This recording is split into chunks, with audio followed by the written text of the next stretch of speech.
The word this morning. This morning, I want to deal with stop what's stopping you. Stop what's stopping you.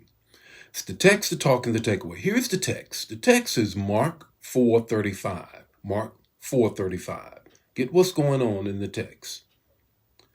When that evening came, he said, Jesus talking to the disciples, he said to the disciples, let us go to the other side. Let us go to the other side. Let's break the text down. Then you can really understand what I want to share. Notice that it's in the evening. Notice that Jesus said, let us. Notice that it is well into the day when he wants to go to the other side of the Sea of Galilee.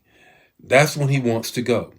Why is it at the end of the day? Why is it in the evening? Because he's been teaching all day. What has he been teaching? He's been teaching how they need to be prosperous. He's been teaching how you plant seed and see that it grows. He's been teaching about all of these various parables about how to make it in life. So he's taught all day. Now it's time for application. Now it's time for application. Soon after you have learned your lesson, did your homework, read the book, gone through all that you needed to go through, it's time for the test. Here is the test. They are going to the other side, and Jesus is in the stern of the ship, and of course the storm comes up. They are about to be stopped.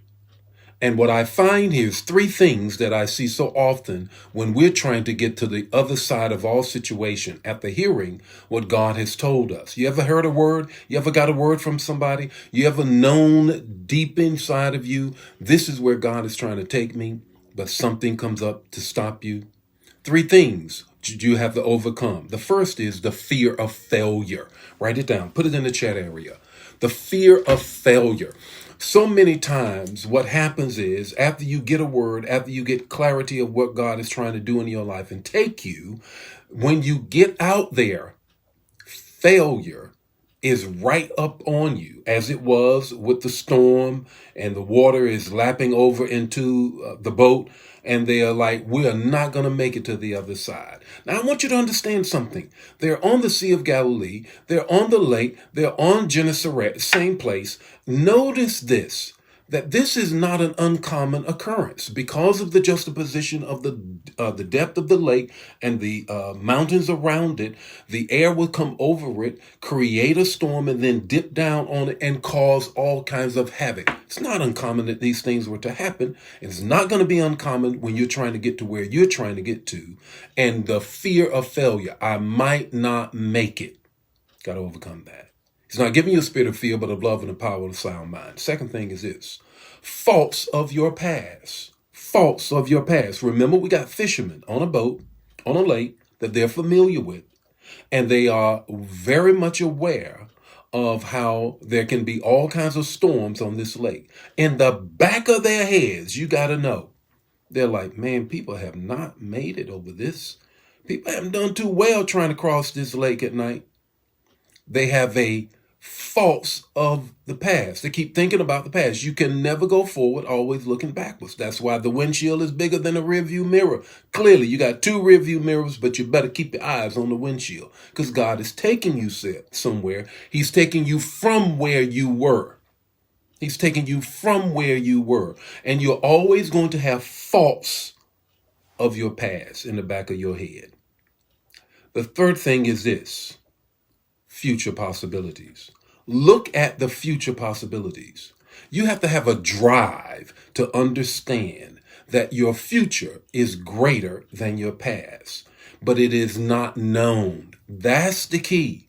That's the key. You've experienced your past, therefore you tend to stay there. You've experienced your present, therefore you keep to thinking about it. But your future, you have no idea. But I need you to know the scripture that you already know, but quote it. Jeremiah 29:11. For I know the plans I have for you, plans to prosper you, not harm you, plans to give you hope and what? A future. King James said an expected end. An expected end. So you have to understand something. When I'm going to stop the things that stop me from getting to the other side after God has told me where I'm supposed to go, you got to come against it. Now, what's your takeaway this morning? Your takeaway is this: The other side will come when you stop what's stopping you. You're too far in it to turn back. You're too close to the other side to stop. And you're too far away from where you left to turn around. Get with it. Let's stop what's stopping you. That's what we're dealing with this week. I'll see you tomorrow morning with more Morning Manna. You already know. Share the manna. Don't keep it to yourself. Don't be greedy. Don't eat all of this. And don't share it with somebody else. Share. The Lord be with you. Face shine upon you. Give you peace. God bless you. See you tomorrow.